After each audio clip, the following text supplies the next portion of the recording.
아멘. 오늘 또 이 시간에 큰 은혜가 있기를 바랍니다. 다 성령 충만함을 받고 성령의 능력을 힘입어서 신앙생활을 했으면 좋겠습니다. 뜨겁게 기도도 하고 아주 그냥 감동적으로 찬양도 하고 또 주의 일도 아주 활기차게 해서 많은 열매가 우리의 삶에 맺어졌으면 좋겠고, 또 우리가 이렇게 하나님을 예배하고 섬기면 우리 삶에도 좋은 일들이 많이 일어나서 다 형통했으면 좋겠습니다. 어쩌면 하나님 우리를 부르시는 목적도 거기에 있다고 말씀드릴 수 있겠습니다. 오늘은 성경이 말하는 죄에 대해서 같이 말씀을 나누고자 합니다.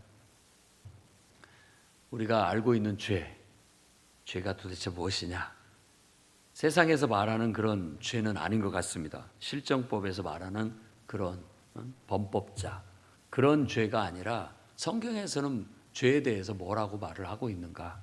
일단 그것을 살펴보고, 그 다음에 죄 때문에 하나님의 영광에 이르지 못한다고 했는데 우리 삶에 어떤 결과가 찾아왔는가? 그리고 우리 인간들이 그 죄에 대해서 어떤 태도를 가져야 되는가에 대해서 말씀을 나누고자 합니다. 맨 먼저는 바로 죄가 도대체 뭐냐라고 했을 때 가장 우리가 본질적으로 말하는 죄는 세상에서 말하는 죄가 아닙니다. 우리가 말하는 죄는 바로 하나님을 믿지 않는 것이 죄입니다. 모든 사람이 죄를 범했다라고 그렇게 말해요. 그러니까 우리가 말하는 이 모든 사람이 죄를 범했다라는 것은 모든 사람들이 하나님과 뭔가 단절됐다. 그래서 하나님과의 관계에 문제가 있다. 그걸 요즘 말로 우리가 예수 그리스도 복음 안에서 말한다면 예수 안 믿는 거예요. 예수 안 믿는 것이 죄예요. 그래서 우리가 모든 사람을 죄라고 하고, 나도 한때 예수님을 믿지 않았기 때문에 나도 죄인이다라고 그렇게 말하는 겁니다. 그러면 나는 모태신앙이어서 어려서부터 교회도 다니는데요, 교회 다니는 거하고 예수 믿는 거하고 조금 살짝 구분이 됩니다. 교회는 다녀도 예수를 안 믿을 수가 있어요. 예배를 참석해서 찬양도 하고 기도도 하고 있는데 정말 예수님을 안 믿는, 믿음이 없는 가운데서도 할 수 있다라는 거예요. 그냥 문화적으로 할 수 있습니다. 문화적으로. 믿는다라는 건 뭐냐면 예수님을 나의 창조자요, 나의 구원자요, 내가 섬길 나의 왕으로 인정하고 내 자신을 그분께 맡긴 거. 완전히 이제 내 인생은 주님 것입니다.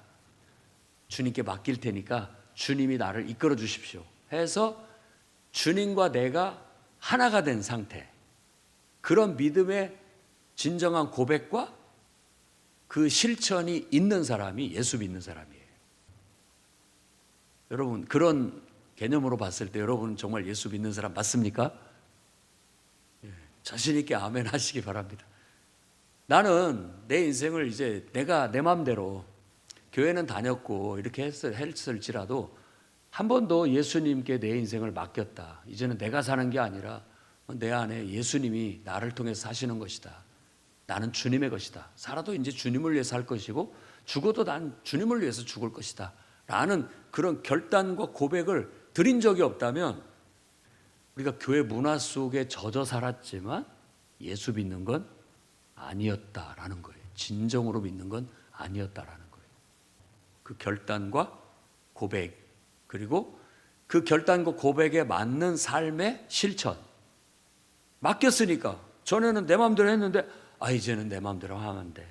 주님이 기뻐하는 대로 내가 하겠습니다 하고 나를 자꾸 주님과 이렇게 막 맞춰가는 거죠. 하나님과 소통하면서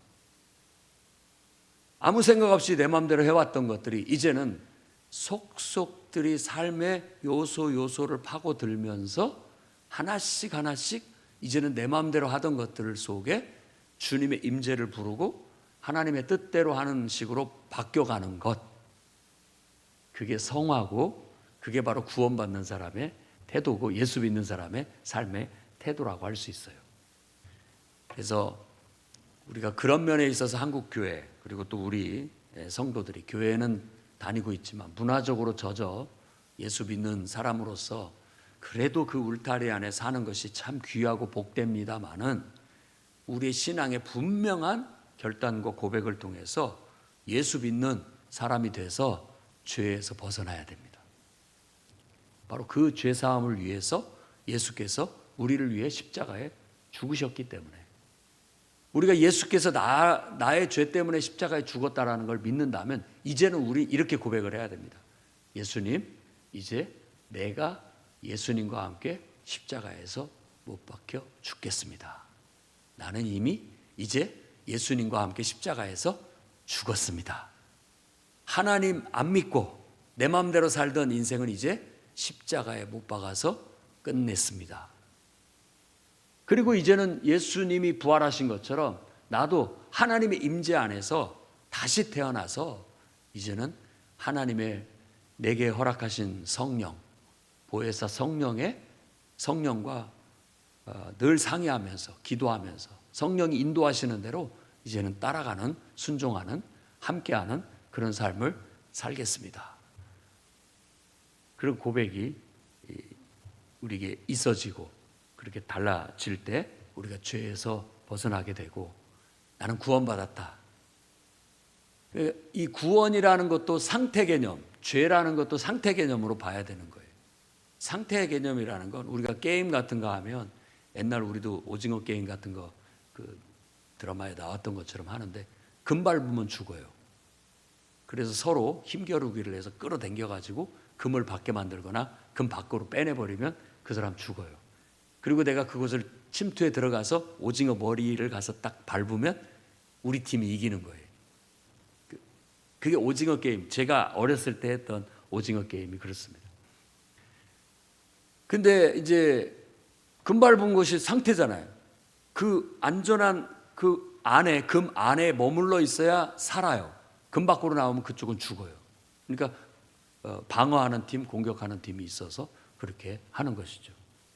상태가 하면 바로 그런 것을 말하는 거예요. 우리가 하나님의 임재 아래, 내가 나 혼자가 아니라 내 안에는 하나님이 딱 연결돼 있어가지고 그 상태에 있으면 나는 지금 구원받은 상태고요. 그 상태가 끊기면 나는 다시 죄에 빠지게 되는 거예요. 그 하나님과의 연결된 상태가 끊겼다라는 말이 죄예요. 우리가 범퍼카 같은 거 보면 그 자동차 꼭대기에 이렇게 꼭지가 달려 있어가지고 천장을 긁고 다니면서 전철처럼 전기가 통해서 차가 움직이는 거잖아요. 그 꼭지가 떨어졌다고 생각해서 아무리 밟아도 안 움직이죠. 기능이 죽은 거죠. 그게 연결이 되었을 때 제 기능을 발휘할 수 있는 것처럼 우리 인간도 하나님의 형상으로 지음을 받아서 하나님과 연결돼 있을 때 우린 정상이에요.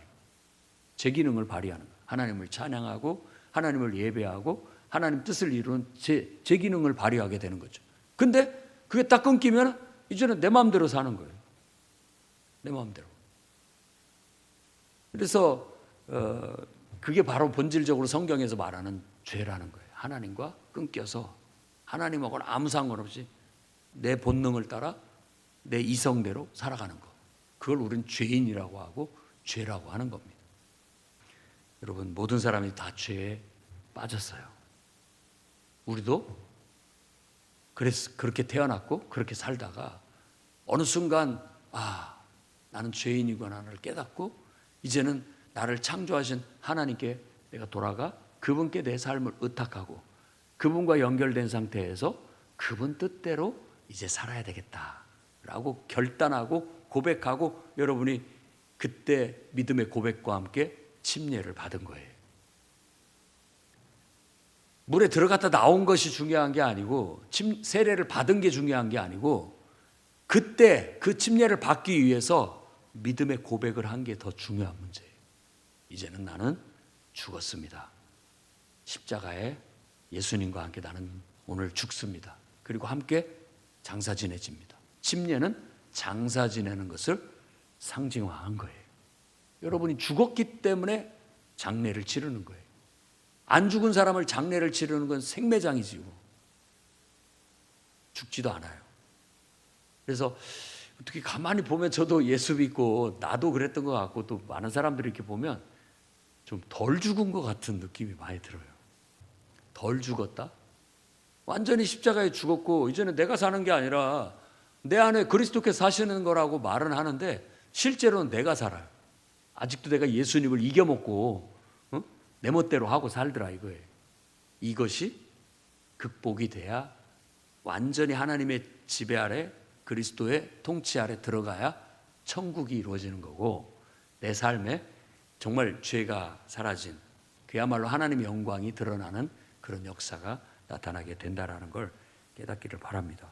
오늘 그거 하나만 깨달아도 여러분들이 하나님 말씀을 복음을 제대로 아는 것이고 그렇게 복음의 원리대로 그렇게 한평생 살다가 우리의 사명 다하는 날 주님이 부르면 그분 안에서 안식을 얻는 거예요. 그게 우리에게 주어진 인생이고 우리 그리스도인은 그런 인생관을 가지고 살아가야 된다고 저는 믿습니다.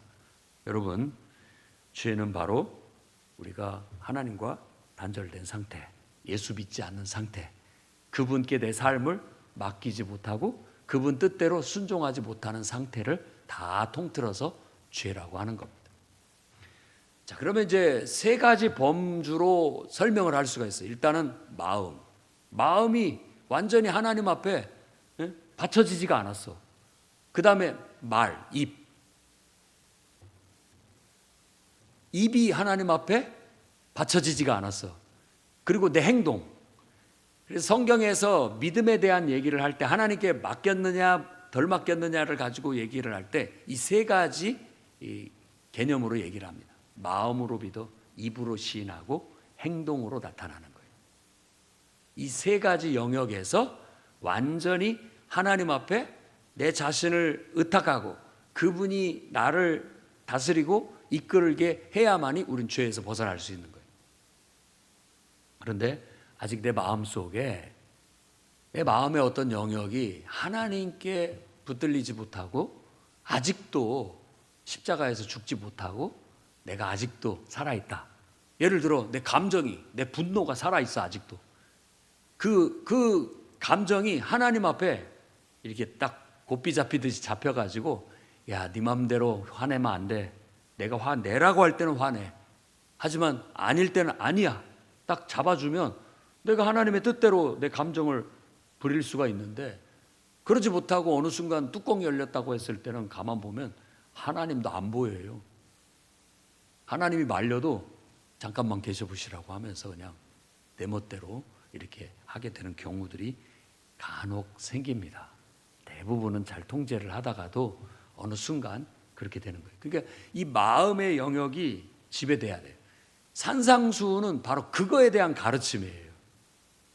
분노, 욕망, 그리고 우리의 말, 우리의 행동, 이 모든 것들이 하나님의 임재 속에서 하나님의 다스림을 받아야 된다. 그래야 우리가 구원받은 사람이다. 구원받기 전에 내 마음대로 살았단 말이에요. 근데 이제 내가 구원받았다는 건 그분께 내 인생을 의탁했어요. 맡겼어요. 그분 뜻대로 산다고. 그러니까 그분 뜻대로 내 마음이 바뀌고 내 말이 바뀌고 내 행동이 바뀌는 것. 이게 죄에서 벗어났다는 뜻이고 죄사함 받았다는 뜻이기도 하고 구원받았다는 뜻이기도 하고 이제는 나는 거룩한 하나님의 백성이다. 내 삶은 달라졌다. 변화됐다라고 말하는 거예요. 우리가 금요 능력 기도에 와서 기도하고 성령 충만함을 구하고 방언을 말하고 또 환상을 보기도 하고 병 고침을 받기도 하고 기적과 능력을 경험하기도 하지만 정작 내 삶이 전적으로 내 마음과 내 말과 내 행동이 하나님의 임재 속에서 이렇게 다스려지지 못한다면 온전한 그리스도인이 될 수 없다라는 거예요. 그렇기 때문에 마태복음에는 예수님께서 나더러 주여 주여 하는 자마다 다 천국에 가는 거 아니다. 아버지 뜻대로 행하는 자라야 천국에 들어간다. 내 이름으로 귀신도 쫓아냈고 내 이름으로 각종 능력을 행했다 할지라도 불법을 행하는 자들아 내게서 떠나가라.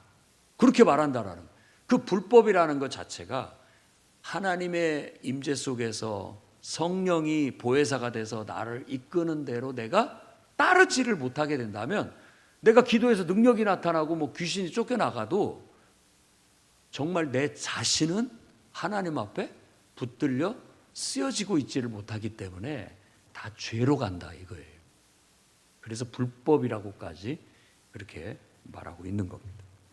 여러분, 이제는 우리 마음속에 하나님의 임재를 구하시고 하나님 내 감정을 성령이, 거룩한 영이 다스려 주십시오. 내 안에 있는 욕망을 성령께서 붙잡아 주시고 적절하게 사용해 주시옵소서. 기도해야 됩니다. 그리고 다음에 이제 마음에 있는 것이 다 입으로 나오는 거거든요. 성경에 그런 마태복음 12장 34절 35절 보면 독사의 자식들아 너희는 악하니 어떻게 선한 말을 할 수 있느냐. 이는 마음에 가득한 것을 입으로 말함이라. 선한 사람은 그 쌓은 선에서 선한 것을 내고 악한 사람은 그 쌓은 악에서 악한 것을 내느니라. 또 다른 표현으로 보면 무화과 나무가 어떻게 포도를, 그 나무를 보면, 그 열매를 보면 그 나무를 안다. 그렇게 얘기하는. 그러니까 이건 무슨 말이냐면 선과 악이라는 게 다른 뜻이 아니에요. 내 마음에 막 착하고 이렇게 악하고 이런 말이 아니에요. 내 안에 하나님의 임재 안에서 하나님으로부터 나온 마음, 생각은 다 선이에요. 근데 하나님께로부터 주어진 것이 아닌 마음, 생각, 계획들은 악이에요. 그러니까 나무가 틀려요. 본질이 틀리다고요. 본질이. 이거 하나님께로부터 말미암은 거냐? 왜? 나는 이게 하나님께서 내게 주신 마음이고 하나님이 내게 주신 생각이라고 확신합니다. 그러면 하면 되는 거예요. 하면 되는 거예요. 그런 확신을 가지고 믿음으로 하는 것이 믿음의 행위예요. 믿음의 행위. 그러니까 우리의 마음속에 하나님께서 이렇게 하라고 하시는구나 라는 걸 내가 입술로 선언을 하는 거예요. 선포. 하나님께서 저에게 신학교를 가서 주의 종이 되라고 내게 말씀하셨습니다. 확신이 있어야 됩니다. 확신이.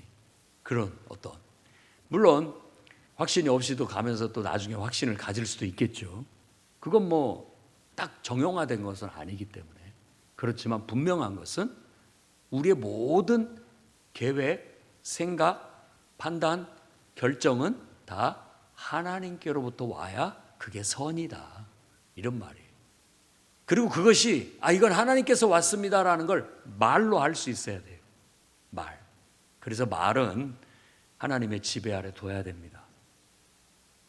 그래서 성령이 우리 입술을 제갈먹여서 내가 막 하고 싶은 말도 하나님이, 성령이 하지 마라 하면 안 하는 거예요. 내가 판단하지 않아요. 감동이 안 해야 된다라고 느껴요. 그 확신이 드는 거예요. 그리고 어떤 경우는 욕을 먹을 것 같고 나한테 해가 될 것 같아도 하나님이 하라고 하면 하는 거예요. 그 일 때문에 순교를 당해도, 그 일 때문에 손해를 보고 욕을 보고도, 그게 내 말이 하나님의 지배 아래 들어가게 된 상태죠. 내가 죄에서 벗어난 거예요. 하나님과 무관했던 내 언어 생활이, 언어 습관이 달라졌어요. 할렐루야. 달라져야 됩니다. 그냥 아무 개념 없이, 하나님의 임재 없이 내 맛대로 살다가 교회만 와서만 찬송 부를 때만 하나님의 임재를 느껴요. 그리고 예배당 문 딱 따라가면은 다시 또 원상태로 돌아가서 그냥 내 본성 따라 사는 거예요. 이제는 그런 그리스도인의 삶은 깨뜨려져야 되는 거예요. 그런 것들이 안 달라지니까 우리의 삶에 각종 영향들이, 좋지 않은 영향들이 나타나게 된다라는 거예요. 그렇게 해서 우리 말로도 하나님께, 하나님의 지배 아래서 고백이 되고, 또 우리 행동도 그래서 행동하는 거죠. 왜 이 일을 하십니까? 라고 했을 때 여러분 그냥 한번 하고 싶었어요. 대부분 그렇게 말을 하잖아요. 근데 거기에 숨은 얘기는 뭐냐면 하나님께서 하고 싶은 마음을 나한테 주어서 제가 하게 됐습니다. 이게 진짜 본심이어야 돼요. 아멘. 그게 진짜 우리들의 본심. 이게 지금 죄사함 받은 구원받은 사람의 마땅한 태도예요. 아니, 우리 부모님이 가라고 해서 저는 가기 싫은데, 그 말 속에도 나는 가기 싫지만 부모님을 통해서 하나님께서 나의 길을 인도해 주셨다라고 확신하기 때문에 내가 이렇게 합니다가 돼야 된다라는 거예요. 무슨 말인지 알겠죠? 달라요. 이 뒤에 부분이 안 믿는, 예수 안 믿는 사람들은 뒤에 부분이 없어요. 우리는 성령 받은 사람이기 때문에 예수 믿는 사람이 이게 있는 거예요. 그냥요가 아니라 그냥 내가 이렇게 하는 것 같지만 하나님께서 나도 잘 모르겠는데 하라고 하셔서 하는 것이라고 말해야 됩니다. 그렇게 될 때 그 모든 것들은 다 믿음으로 되는 거예요. 믿음으로. 그래서 하나님이 받으실 만한 것이 되는 거죠. 이게 그리스도인의 처세예요. 그리고 우리가 수행해야 할 영성이죠.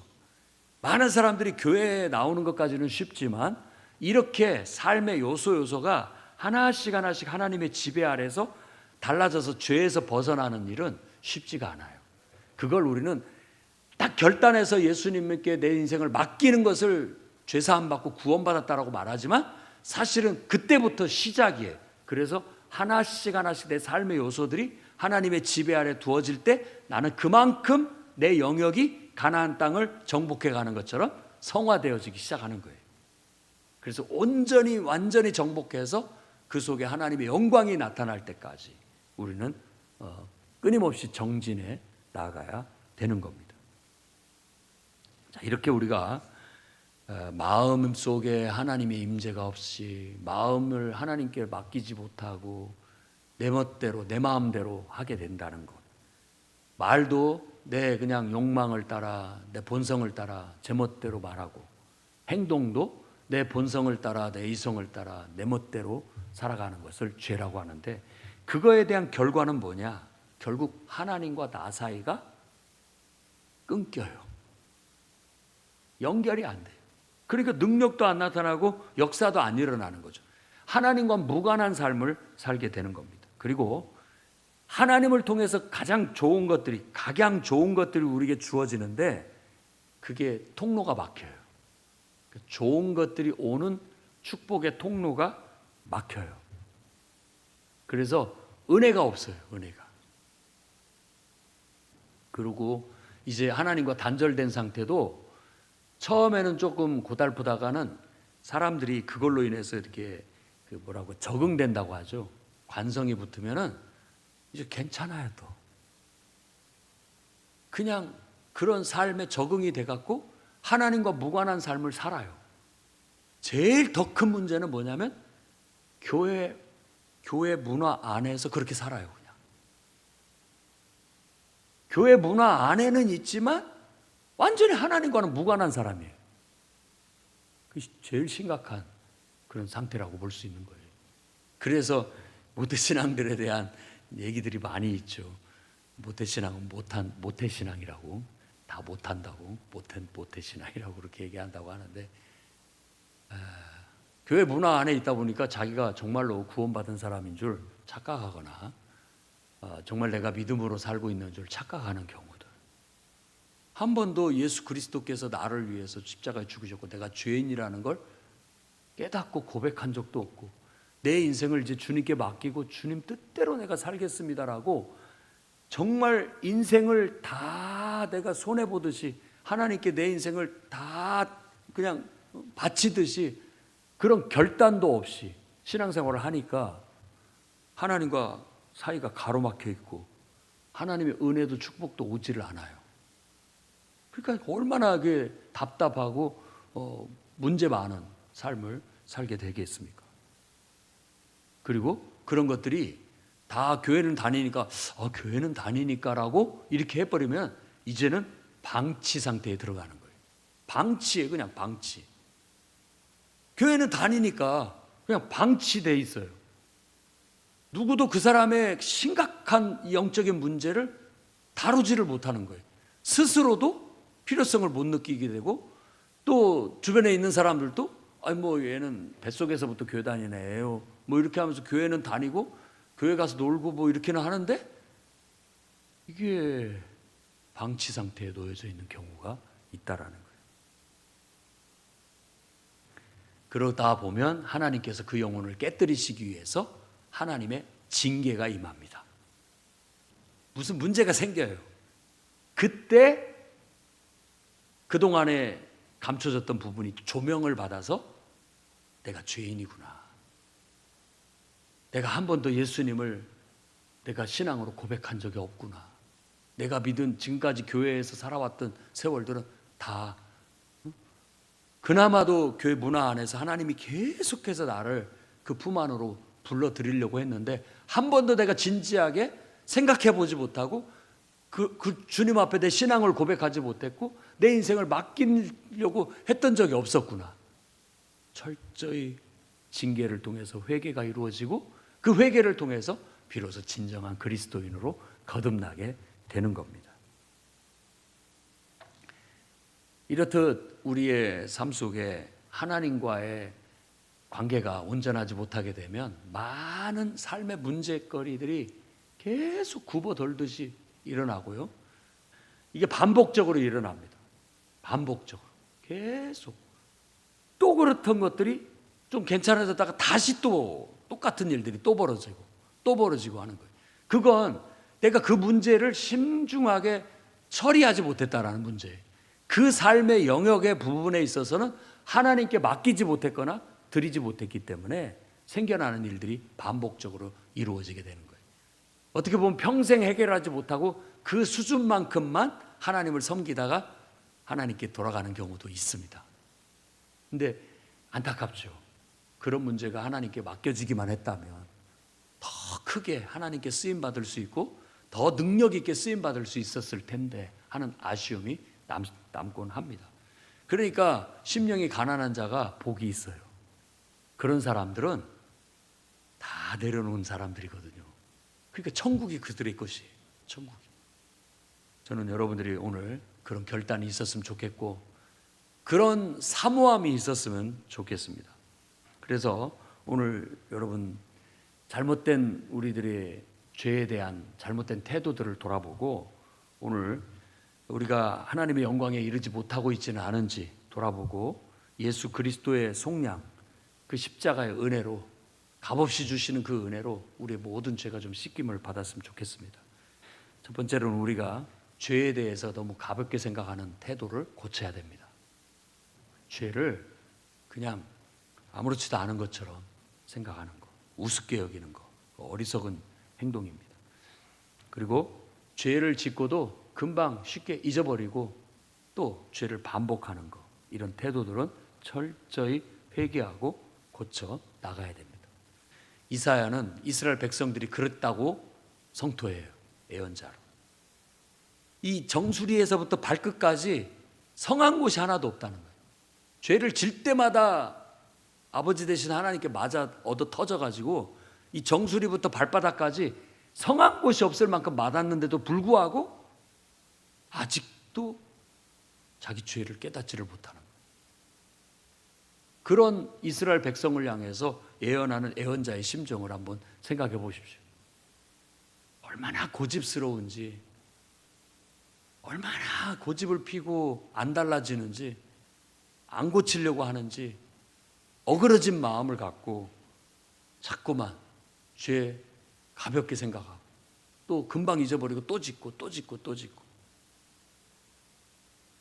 이제는 우리가 오늘 그런 태도들을 회개하고 다시는 내가 죄를 짓지 않겠다라는 결단을 하시기를 바랍니다. 결단이 필요해요. 예수 그리스도의 보혈로 예수 그리스도의 십자가에 내 죄를 못 박아버리고 이제는 나는 죽었다. 이제는 내가 사는 게 아니라 이제는 그리스도께서 나를 통해서 사신다라고 분명하게 하고 다시는 똑같은 죄를 짓지 않도록 우리가 결단하고 기도해 나가야 되겠습니다. 그리고 이런 일들이 우리의 의지로 할 수 있을 것 같이 느껴지지만 우리의 힘으로 할 수 없습니다. 힘으로도 안 되고 능으로도 안 돼요. 우리 의지로도 안 됩니다. 한계가 있어요. 어느 정도 한계. 의지는 하나님께 대한 받아들임에 대한 결단만 있으면 돼요. 그리고 그 일을 이루게 하시는 이는 하나님이라고 믿고 성령의 충만함을 받고 성령의 바람을 탈 줄 알아야 돼요. 어렸을 때 연 날리기 해봤잖아요. 연을 날리는 비법은 뭐냐면 바람을 타게 하는 거예요. 그래야 연이 지 스스로 날죠. 근데 그걸 모르는 사람은 이제 달리기 연이라고 해가지고 막 연을 잡고 달려야 날아올라요. 근데 멈추면 피그르르 또 내려앉죠. 바람 방향을 살피고 바람을 탈 수 있게 만들면 높이 멀리 연을 띄울 수가 있는 거죠. 우리도 마찬가지예요. 우리 힘으로 살려고 하면 한계가 있어요. 내가 힘으로 막 의지를 써서 막 할 때는 뭔가 좀 되는 것 같다가도 힘이 빠지면 다시 원상태야. 그런데 바람을 탈 수 있는 방향을 알고 그 느낌을 알면, 성령의 인도하심과 성령의 역사하심을 알면, 성령의 능력을 힘입어서 하는 법을 배우면 쉽게 어떤 목표를 달성할 수 있고 어떤 역사를 이룰 수 있게 된다라는 거예요. 그래서 여러분, 성령의 법을 배워야 됩니다. 예수님께서도 예루살렘 떠나지 말고 성령 받아라. 성령이 임하면 너희가 제대로 신앙생활을 할 것이고 내 제자가 될 것이고 나의 증인이 될 것이다. 너희들이 지금 뭐 나를 위해서 중리 어쩌니 별소리 다 하지만 너희들 힘과 의지로는 안 돼. 여러분, 주의 일도 마찬가지입니다. 우리 힘과 우리 의지만으로 안 돼요. 막 의욕이 살아있을 때는 좀 하는 것 같이 보이지만 금세 사그러듭니다. 성령의 능력을 받아야 돼요. 성령의 권능을 힘입을 줄 알아야 돼요. 성령이 어떻게 내 안에서 역사하시고 나를 통해서 어떻게 말씀하시고 나를 통해서 어떻게 일하시는 것을 느끼고 배워야 그런 어떤 것들을 통해서 우리가 하나님의 일을 할 줄 아는 그런 일꾼들이 될 수가 있게 되는 겁니다. 그래서 우리 힘으로 하는 게 아니다. 처음은 우리의 결단을 통해서 이루어지지만 결국은 나의 의지를 하나님께 맡길 때 놀라운 역사가 일어난다. 그게 성령에 대한 성경의 신약성경의 가르침이에요. 성령의 인도함을 받아라. 성령의 충만함을 받아라. 이런 말들. 성령이 요만큼 충만해가지고는 아무 영향력이 없어요. 왜 성령은 충만해져야 된다라고 얘기하느냐? 지배를 받을 수 있을 만큼 돼야 되는 거예요. 내 마음도 영향을 받을 만큼, 내 말에도 성령이 영향을 미칠 만큼, 내 행동에도 성령이 영향을 미칠 만큼은 충만해야 성령의 바람을 타고 영향을 받아서 살아간다라고 할 수 있는 것이죠. 그런데 성령 충만함이 너무 미미하면 그거 뭐 촛불도 못 끌 만큼 영향력이 없어요. 바람이 아무 일도 못 일으키는 거죠. 힘을 더 충만함을 받아서 여러분 안에 여러분에게 강력한 영향력이 나타날 만큼 여러분이 그 충만함을 갖고 나아가시기를 바랍니다. 그래서 지금부터는 이제 여러분들이 이런 죄는 한순간에 예수 그리스도를 믿음으로 고백할 때 우리가 죄에서부터 벗어나 하나님과 관계가 회복이 되지만 그 관계 회복된 상태를 내 삶 전 영역에 하나님의 통치가 이루어지는 삶이 이루어져 나가는 데는 하나씩 삶의 영역을 하나님의 지배 아래 두어서 다스리게 만드는 성화 과정이 필요하다는 거예요. 오늘 그 성화 과정 속에 그 어느 부분에 저와 여러분이 있다라는 걸 인정하고 아직도 내가 하나님 앞에 내 자신을 맡겨드리지 못하는 부분들, 아직도 벗어나지 못하고 내 마음대로 해왔던 그런 요소들, 오늘 이 시간에 하나님이 깨달음을 주시거든 자복하고 회개하고 십자가 여러분을 못 박아 죽이고 정말 성령의 능력을 힘입어 능력 있게 하나님께 쓰임받는 그런 인생들이 되시기를 주의 이름으로 축원합니다. 기도하겠습니다. 거룩하신 주님, 아버지 하나님, 우리가 예수 믿는다고 하지만 아직까지 온갖 변명과 핑계만 대면서 하나님의 뜻대로 살지 못하고 고집스럽게 아직도 내려놓지 못하고 맡기지 못하고 죽지 못하고 내가 펄펄 살아서 내 마음대로 내 뜻대로 내 고집대로 해왔던 것들이 있었음을 고백합니다. 이 시간 성령께서 조명하여 주셔서 깨닫게 하시고 진심으로 회개하게 하시고 다시는 똑같은 죄를 짓지 않도록 내 삶의 전 영역이 그리스도의 임재 아래, 성령의 지배 아래, 성령의 영향력 아래 들어가게 하셔서 우리의 삶에 하나님의 영광이 나타나게 해 주시옵소서. 예수님 이름으로 기도드립니다. 아멘.